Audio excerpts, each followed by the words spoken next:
So ayun po, welcome back to my channel. So kumusta naman kayo guys? Okay. So ayun guys, maraming salamat po sa walang sawang pagsubaybay sa ating pong daily love reading. And kung ikaw ay bago pa lang sa ating channel, so ayun guys, mag-subscribe na po kayo. And i-click mo na rin yung ating notification bell para lagi po kayo guys updated sa ating mga bagong upload. And paalala lang guys, na ang reading po natin ay general reading lamang, no? So kung hindi ka makaresonate, baka hindi natin nakuha yung energy mo, so ibigay na lang natin sa iba, okay? Tignan natin guys, kanino bang love reading yung masasagap natin. Okay, ito yung energy mo, ito yung sa person mo. Ano ba ang nararamdaman mo sa person mo ngayon? Nararamdaman mo sa person mo ngayon. Nararamdaman mo kay person.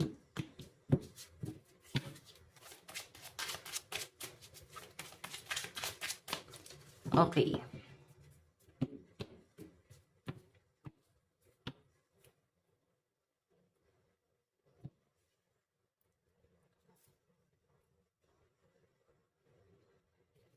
And ano naman ang nararamdaman ni person mo sa iyo ngayon? Nararamdaman ng person mo sa iyo ngayon. Okay, tignan natin. Ano ang nararamdaman ni person mo?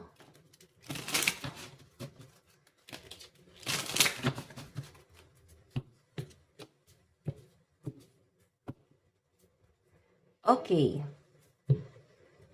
So, ayan guys, tignan natin yung energy ni person. Okay, usog na muna natin guys. Ano nararamdaman ni person? Meron tayong 7 of Swords. Tignan mo. Nakatingin siya dun sa last conversation nyo guys. May tinuturo siya eh. Siguro, pinakausap niya yung sarili niya. Akala mo dyan ha. Akala mo, hindi ka nakakausapin. Ayan, baka Aquarius si person. 7 of Swords, malakas lang po ang Aquarius, pero ito ay Aquarius, Gemini, Libra. Okay, so, sa nakikita ko dito, baka binlock mo si person, or binlock ka ni person. Nakikipagpatasan siya guys ng pride ngayon sa'yo. Parang walang pag-uusap sa inyo ngayon. Nakikipagmatigasan, yun po yung nakita kong energy rito. Tingnan natin, ano naman po ang tingin ni person mo sa'yo ngayon. Meron tayong Page of Swords. Masyadong masyado ka daw guys, maraming sinasabi. Mabunga nga ka ba? Or marami kang demand. Parang feeling niya guys, hindi niya na guys makabisado sa dami ng sinasabi mo sa kanya. Okay, ayan no. So, ang tingin sa'yo ni person, madami ka daw sinasabi. Siguro binlock ka niya or binlock mo siya. Basta ito, nagblockan kayo parehas. Wala kayong pag-uusap ngayon. Masyadong mataas ang pride nyo parehas ngayon. Actually, dito guys, nakita ko baka may pagtatalong nangyayari. Or baka ilang araw na yung pagtatalo nyo guys. Hanggang ngayon, hindi pa rin natatapos to. Oh, malakas ang ear sign. Or maring hindi kanya guys nire-replyan. Ear sign. Ayan no, malakas kasi ang ear sign eh. Aquarius, Gemini, Libra. Pero titignan natin kung ano pa ba yung mga zodiac sign na ipapakita sa atin. Okay, ano naman po ang magiging action ni person? Meron tayong 12 Wands, Aries, Leo, Sagittarius. May pag-aantay. Nag-aantay pala siya dito eh. Diba? Pagtapos siya makipagpataasan ng pride. Ay malakas po ang Aries. Okay, yun na may sign ng Aries. 12 Wands. Nakikipagpataasan siya guys ng pride sa inyo. Pero nag-aantay siya sa inyo. Para bang... Eto guys, kung hindi na daw kayo magkakaayos, nagmo-move on siya or gusto niya mag-move on pero nahihirapan siya guys mag-move on dito sa pinapakita sa akin. Or nahihirapan siyang mag-adjust ngayon kung ito'y bago pa lang, no? Bago pa lang na nangyari sa inyo na ganito, mukhang matagal na kayong hindi nag-uusap or matagal-tagal na para sa kanya. Or inaantay niya yung reply mo. Okay, pero eto guys, once na mag-reply ka, na-feel ko sa kanya, hindi ka pa niya re-replyan agad. Kasi mukhang makikipagpataasan ng pride. Para bang magpapahabol. Yun po yung nasasagap ko sa kanya. So, titignan natin guys, ano naman po yung magiging outcome nitong pag-iinarte ni person dito. Ano ba to? May nasisense ako dito guys. Parang babae yung energy ni person eh. Medyo ano siya guys, masyadong maarte, ganun yung nafe-feel ko or pwedeng may mga ano dito. Any gender naman to guys. Pero si person mo, kahit lalaki siya guys, pwedeng maarte siya, no? Masyadong ano, siguro nahihirapan ka mag-adjust sa ugali niya. Okay?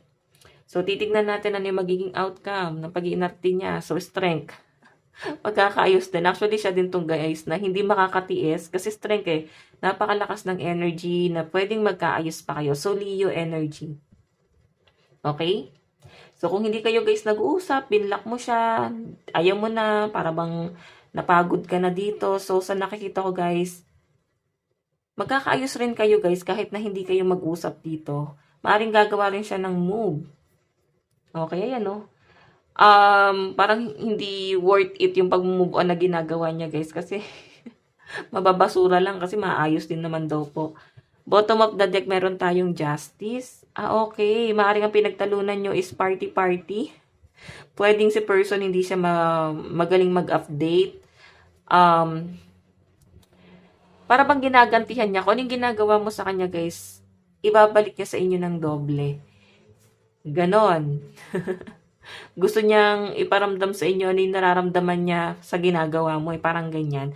7 of Cups, nagpapaka-busy din si person. Siguro ikaw, kaya ka ganito. Kasi sobrang busy niya rin eh. Kaya naiinis ka sa ginagawa niya. Ngayon guys, may mga action siya dito na hindi na siya guys nagpapaalam sa inyo. Ayan, kung siya guys ay may parang party-party or nakikipag-inuman ba siya, hindi niya guys sinasabi sa inyo. Or pwedeng ito may third party or pwedeng si person mo kasal sa una. Ang inaantay nyo guys, makipag-divorce siya kasi siguro yun din yung inaantay nyo, ikasal kayo ni person. So malakas ang Libra. Ayan. Okay. Cancer, Pisces, Scorpio. Tignan natin guys, ano naman po sa side mo. Anong nararamdaman mo kay person mo ngayon, di ba? Ayan, 6 of Wands. Parang ano naman, marami naman nagkakagusto sa akin. Ang taas, sa taas ng pride. Yes, nakikita ko naman marami nagkakagusto sa mga iba sa inyo guys. Ayan, fire sign energy. Aries, Leo, Sagittarius. Okay? And siguro nagsisisi ka rin sa dami na nagkagusto sa inyo, bakit ito pa yung pinili nyo, nagsisi ka patuloy. So pinapakita sa akin para bang di worth it, nakakainis. Nainis ka siguro kasi pinalampas mo yung ibang tao eh, pinadaan mo lang sa buhay mo. Siya pa yung pinili mo na napakahirap pakisamahan guys. Ang daming pag-iinarte no. So titignan natin. Ano naman yung tingin mo kay person? 7 of Pentacles. CB tuloy. BC. Actually, si person mo workaholic siya, guys. Masyado siyang busy, maraming ginagawa. Kulang siya, guys, sa effort, no? Para bang nakikita mo sa kanya, hindi siya marunong magmahal. Nakukulangan ako sa energy ni person. Nakukulangan ako sa effort na ginagawa niya rito. Okay? So, titignan natin, guys. Ano naman po yung magiging, action mo dito? Kasi ang tingin mo sa kanya, busy eh. Para bang di ka kawalan, no? Para, alam mo yon si person mo nag-aantay, nagmo-move on. Para mag-move on na lang ako. Ikaw naman, ano naman, marami naman nagkakagusto sa akin. Or marami namang iba dyan, pwede naman sila. So, bakit ikaw? Parehas kayo mataas ang pride, guys. Kailangan nyo dito, guys. Pag-usapan na ba talaga yung plano nyo? Kung gusto nyo pa, guys, ayusin to, no? Tingnan natin ano naman po yung magiging action mo. Meron tayong Empress. So, nakikita ko, guys, maganda ang daloy ng pera mo. Yung magiging action mo, guys, mas magpo-focus ka sa madaming blessing na dumarating sa inyo. Nakikita ko na mas i-appreciate mo yung mga magagandang bagay na dumarating sa buhay mo. And itong si person mo, guys, bahala siya dyan, parang ganon. Siguro hindi mo na kayo magpapansinan ng mga ilang araw, linggo, or pwedeng months. Pero sa nakikita ko, guys, maayos lang din to kasi person mo yan, no? Maaring siya din yung makikipag-ayos dito. Tignan natin, guys, ano naman po yung magiging ano yung magiging outcome nito? Temperance. Okay. Ginagawa mo yan, guys, kasi nasasaktan ka rin. Parang ikaw na lang lagi ang nag-a-adjust. Ikaw na lang lagi yung nagpapakumbaba. Ikaw na lang lagi yung nagbibigay dito sa relationship na to. So, nandun ka na sa point na mas pinagtutuunan mo ng pansin dito yung sarili mong pag-grow, na para bang nakaligtaan mo kasi nag-focus ka sa kanya eh. Okay? So, sa nakikita ko sa inyo guys, nandun ka sa point na magpo-focus ka sa sarili mo. And kung may sakit ka, yan nakikita ko baka may mga nagkakasakit din dito or hindi na guys nakakabuti sa inyo kasi sobra ka nasasaktan. Bottom of the deck, 10 of Cups, family. Hierophant. Okay. So, maaring etong person mo guys, nabigyan lang siya ng chance kasi maaring nilagay ka pala niya sa third party. Si person mo baka yan niyang i-claim o ayaw niyang tanggapin na nagkasala siya or pwede ikaw, kung wala naman third party, masyado ka guys nagdududa, marami kang nag-iisip-isip ka siguro na baka may third party, baka may iba na siya kasi hindi na siya guys focus dito. Nawala na siya ng gana sa relasyon nyo. Ganun yung nafe-feel ko. Okay? Kaya nag-decide ka na putulin na lang.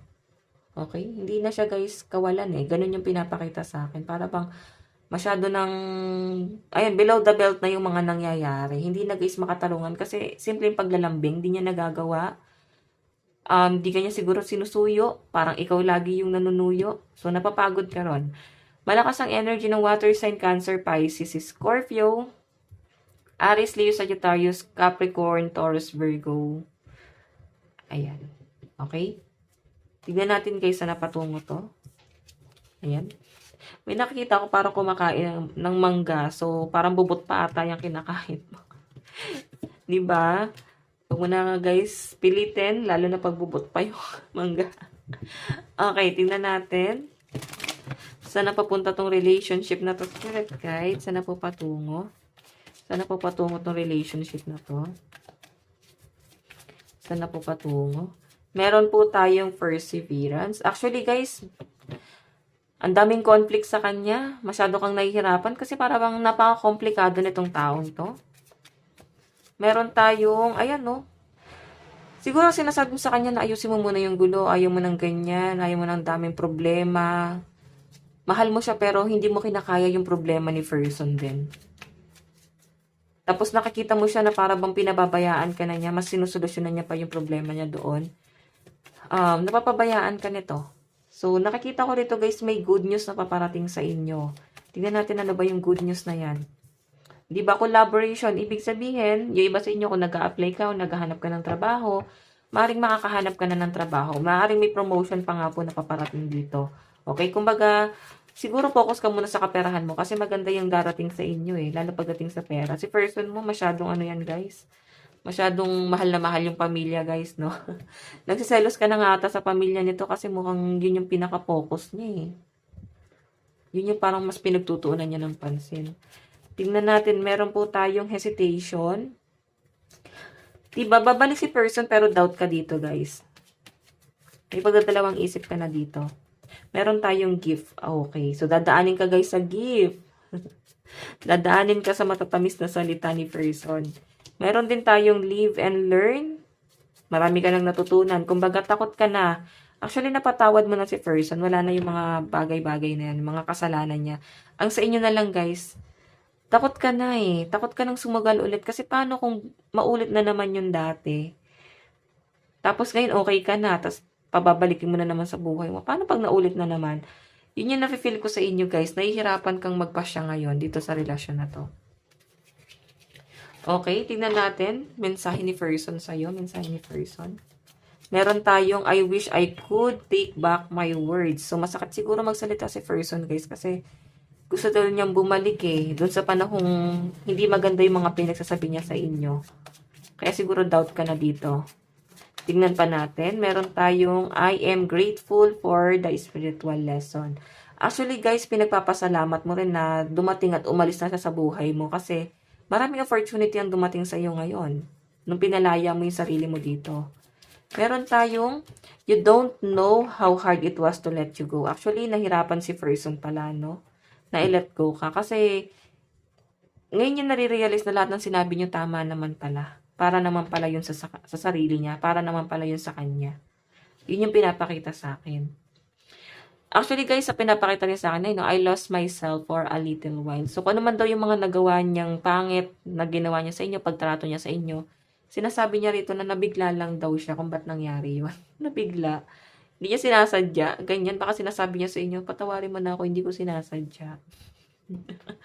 So, kayo na guys yung magpapasya. Ano ba ang magiging desisyon mo dito sa inyong relasyon? Diba? Tingnan natin saan patungo. Wait lang po. Okay. Tingnan natin. Ayan. Ano yung dapat mong gawin dito sa relationship nyo? Ano ba yung dapat mong gawin sa relationship nyo? Meron tayong sign. Manghingi ka daw ng sign. I know, watch out for sign leading you to true love.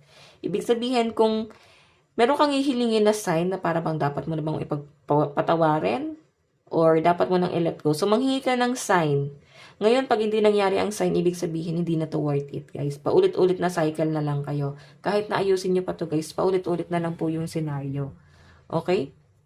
So, ayan, guys. Ito lang naman po ang inyong daily love reading. And kung ikaw ay nais mong magpa-private reading, iiwan ko na lang po yung link sa atin pong description box below. Okay? So, ayan, guys. Maraming salamat. Ito lang po ang inyong reading. Hanggang sa muli, God bless and love you all. Bye-bye po!